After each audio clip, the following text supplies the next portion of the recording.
And yeah, excited for today. We'll start off by saying hello and hi to all of our friends and family out there on Facebooks.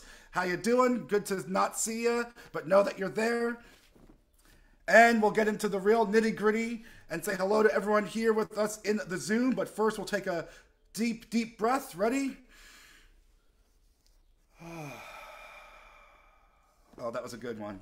And we'll say hello to Jaden and Cricket and Bronwyn and Victoria and Susan and Kate in Charlottesville and Kevin and Nicola, I think I'm saying it right now, and Ruth in Birmingham and Dan in Vienna. And Dan is going to move around over there. And then we'll see Sherry in New Hampshire and Ralph in Victoria and Jenny in Suffolk. How you doing? Storm, you made it. Good to see you.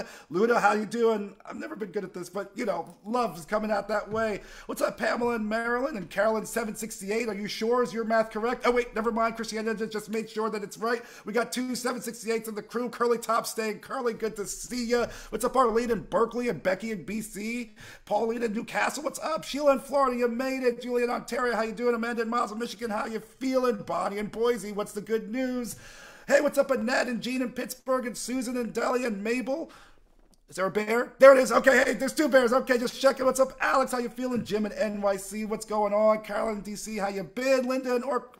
What am I saying? Orca's Island. I got to learn more next time. No time. Jamie in Victoria, how you doing? Jane in Texas, what's up? Pat, how you doing? Gary, you made it. What's up, Hidney? What's up, Bob? What's up, Trish? What's up, Pauline? What's up? Oh, I did these ones already. Let's keep it moving. Storm. Who am I missing? Karen and Oregon and Nancy and Anna and Loriana and Kachina and Courtney and Jane and Silver Spring and LMG and O6 hosts. I've got questions there. What's up, Amos? What's up, Brett? How you doing? And Dick and Kathy, Victoria and Bob and Albany and Hoda and Shelly. I think we done it. If I miss people, I'll get you on the goodbyes. I think we done made it through everybody. Good to see you. Glad you made it. Hope you're feeling good. I think we're gonna have a good song today, and I'm gonna throw it over to our musical guest today, Tom. And I didn't ask you to say it before, but Prasada. Prasada Rao. I hope I'm saying it right. That's perfect. Welcome. Good to meet you. Lay a song on us. All right. Well, I have sort of a meditation this morning, a song. And so the chorus part, the part that you can sing along with, you can sing along to the whole thing if you want, is without words. It's just this melody.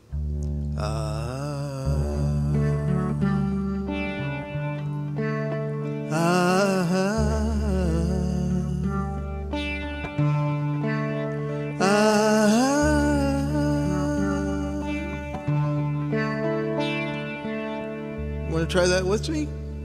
Let's try it one more time, okay?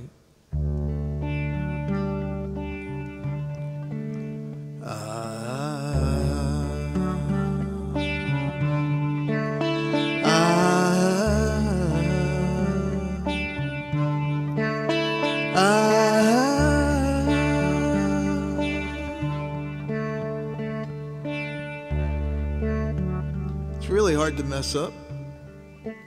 But if you're playing along at home, I think this is in the key of D.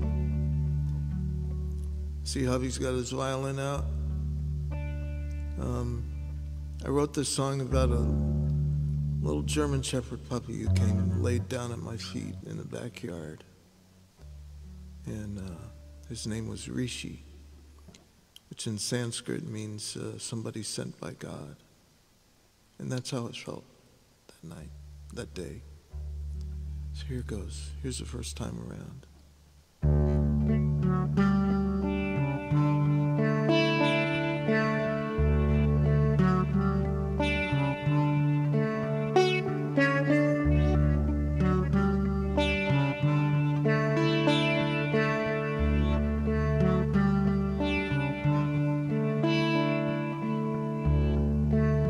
Rishi's sleeping in the garden, made a bed of rose and stone. Overhead a crown of seagulls,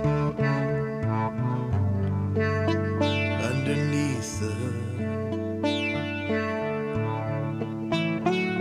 Rishi throne.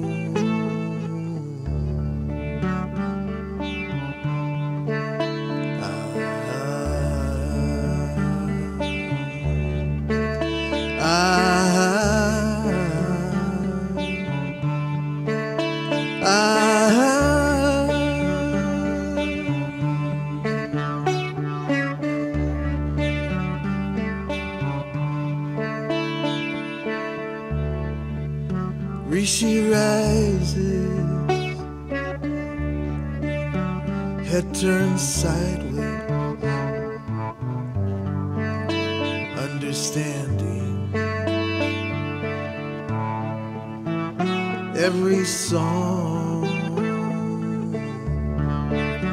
in the garden. Rosebuds glisten in the path of Rishi's son.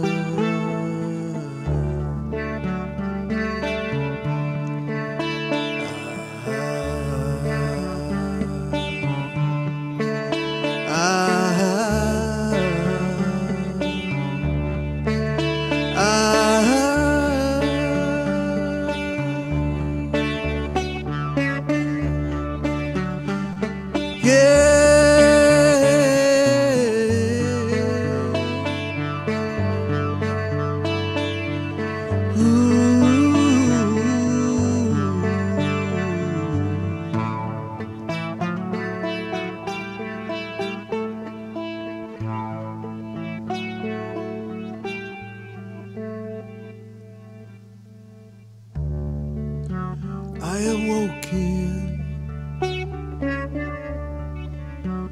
Rishi's garden in the evening. Rosebuds bloomed, Rishi's footprints trail the sunset. I suspect were Rishi knew.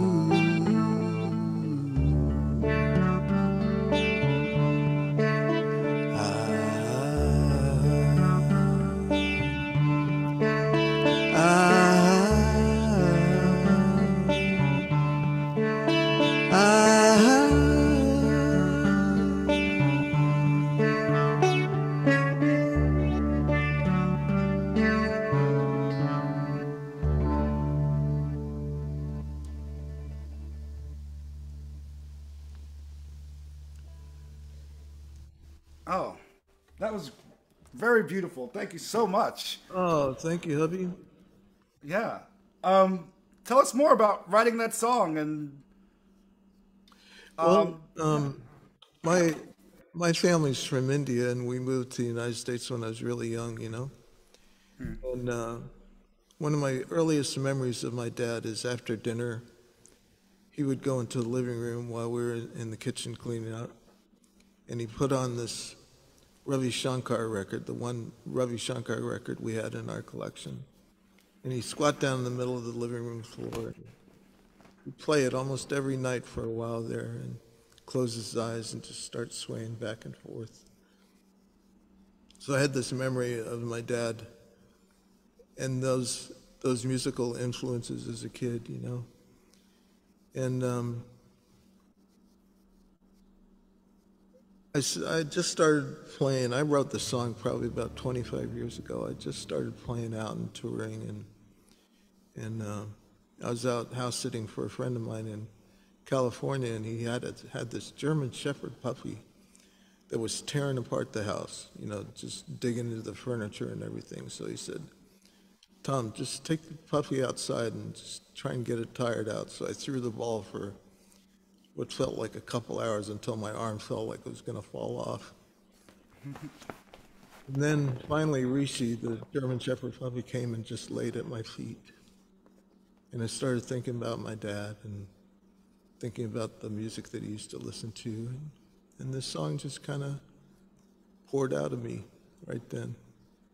It was a beautiful, beautiful experience. I felt like I was in touch with God. So that's Yeah. how I wrote the song. And you were saying something to me earlier about like how animals can kind of be these avatars or show us this way. Break that down for us. Oh, I feel like I'm, I had a best friend, and his name was Thurman, and he was a golden doodle puppy who would follow me into my studio every morning to work and just lay down at my feet. And no matter what was going on in my life, I could always count on Thurman to love me and to be there at my side, no matter what was going on. No matter if I was in the middle of heartache or anything, he was there. Or if I was just erupting with joy, he was there too. And I think that's a sign of this all-encompassing, this mother hen, God as a mother hen who wants to gather her chicks around her, you know, under her wing. And that's how I like to feel about God, you know. I don't know who God is or where God is, but I kind of feel God in those moments. And I think sometimes our animals kind of show us the way instead of us showing them the way. It's like they show us the way. I don't want to get too mystical or anything, but that's how it sometimes, you know. No, don't worry about it. I was gonna demystify and say that I'm actually more of a cat person. I've never been a huge dog guy, and cats, I guess, you know, the ancient Egyptians thought of them as mystical, you know, but when you have a cat as a pet, it's like having a roommate that doesn't pay rent or anything, and like kind of likes you a little bit, maybe, you know. but I do understand that connection to the pets. And for me, when I took my year off from college after high school, which is now turned into 20-something years, I lived with a cat that was the same age as me, Louis Cat. And so I spent a lot of days like learning how to play guitar with Louis Cat, rubbing against my leg and stuff like that. So very similar connection or feeling in that way. His name was Louis the Cat? Louis Cat, yeah. Louis Cat. Louis Cat. Louis Cat, yeah. Oh, got it. Not Louis C. Cat. We didn't know Louis C.K. back then, but I guess that would have been a good name for a cat. That's right. 20 years ago. Sounds like a guy from the mob, you know, Louis the Cat. Louis the Cat he could scrapple. I remember when he was about 19 or 20, like, which is pretty old, another cat got in on the fire escape to the apartment. And Louis the Cat was not having it. And Louis the Cat chased him out and just fighting him and chasing him. I was like, whoa, you've been sitting on this couch for the last 6 months. But, you know, when it came down to scrap, I guess he was ready.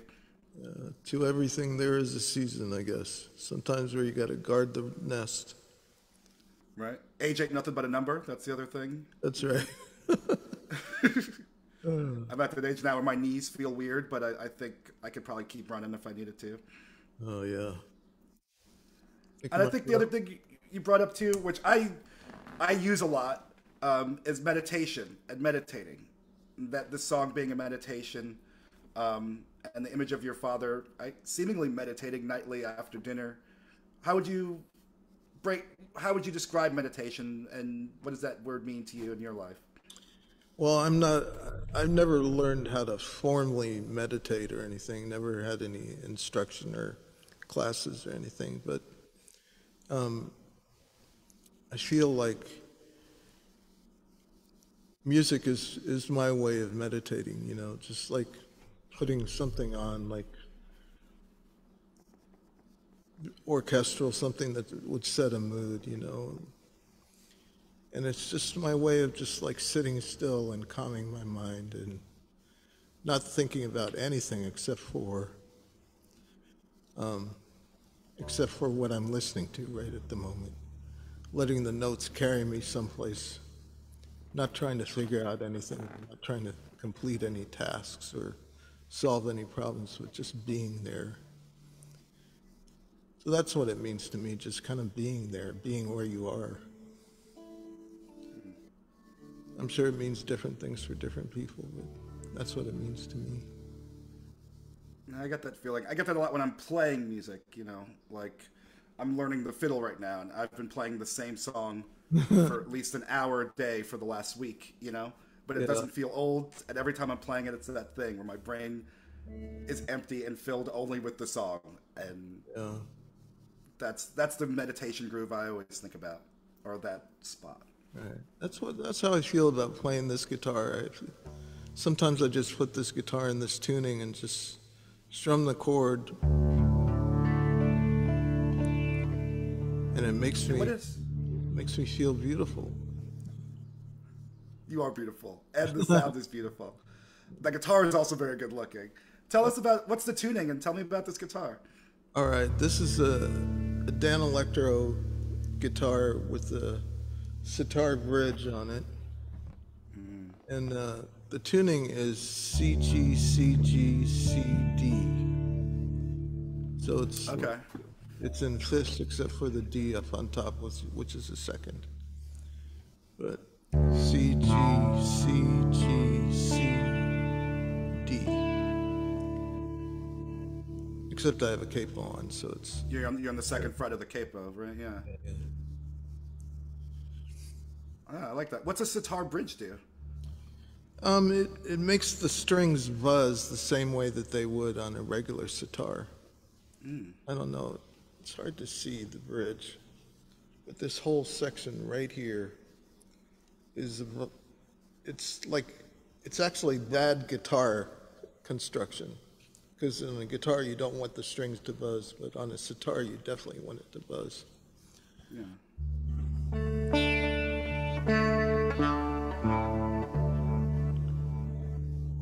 I like that.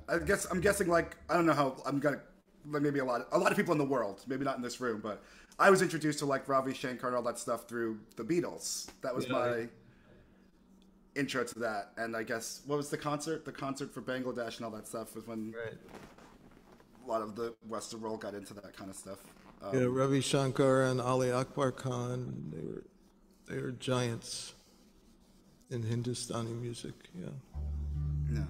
How do you feel about the Beatles' incorporation of sitar and I think it's beautiful. melody? You know, I think it was. I love that where, you know, different genres fused together. You know, and if I was going to get upset with them, then I'd have to get upset with myself, because I'm basically born and raised, not born and but raised in the West. You know, and here I am trying to do Indian sounding stuff too, without really having gone to, you know, sat at my master's feet for 30 years, like the Indian musicians do, you know. Well, you know, it sounds like you and I had the same master, which was speakers and record players, and That's true, that's true. yeah. That's true. You taught songwriting. I was thinking about it more like not like is it okay for them to sing this music, but more like are the songs any good? Like is without you a good song in your opinion or whatever. Right. And then like when it comes to songwriting, I would ask what's like the first thing you would tell someone or teach someone getting into songwriting. Speak your truth. I think there's a song that only you can sing, and your job as a songwriter is to figure out what that song is. What's the song you were meant to sing? What's the song you were meant to write? And do that. Don't worry about all the other stuff, it's just noise. I think that's it. Yeah, you got me right here today. I like that. I think we should probably think about leaving it there with that wonderful piece of advice, which I think you could apply not just to songwriting, but to many things in your life. Is there anything that people should be looking out for? Anywhere you want people to follow or where they can keep up with you in general? Well, you can follow me on Facebook. I usually put out announcements of stuff that I do from time to time. I'll be at the Kerrville Folk Festival at the end of May. And then I'll be at a few places. I'll be teaching at Summer Songs in this summer, and at kids music camp for teens in Texas this summer. Bunch of things like that, but I don't have anything to sell or anything Yeah. that I need to promote or anything. I'm just happy to be here with you all. Happy to sing for you. Should we do that song again? Yes, please. All right. Here we go.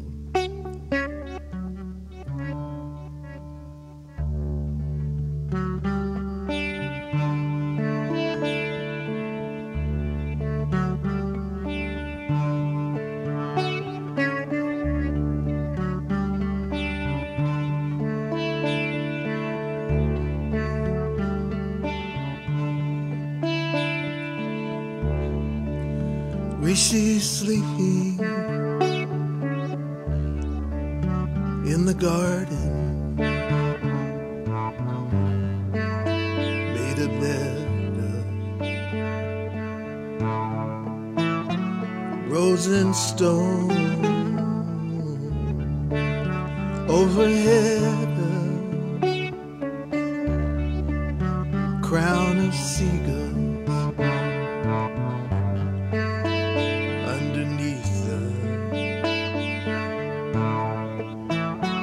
She throws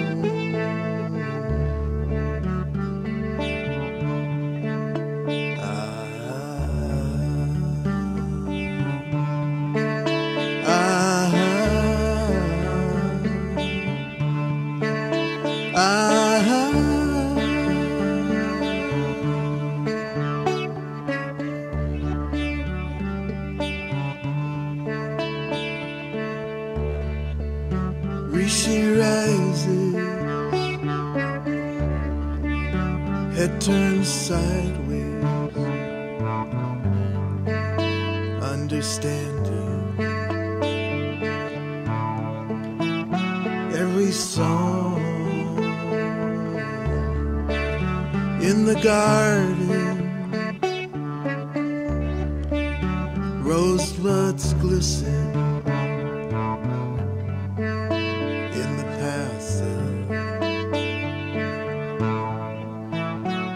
she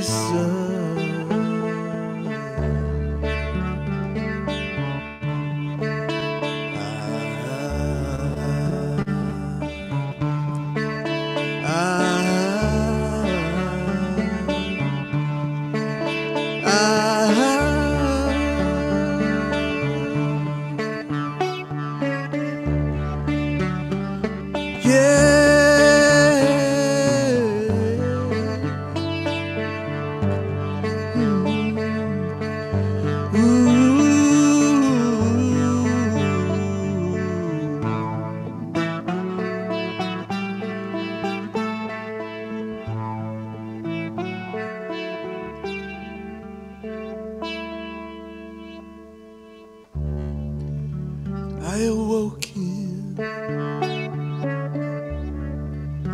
Rishi's garden in the evening. Rosebuds bloom, Rishi's footprints trail the sunset. I suspect were Rishi knew.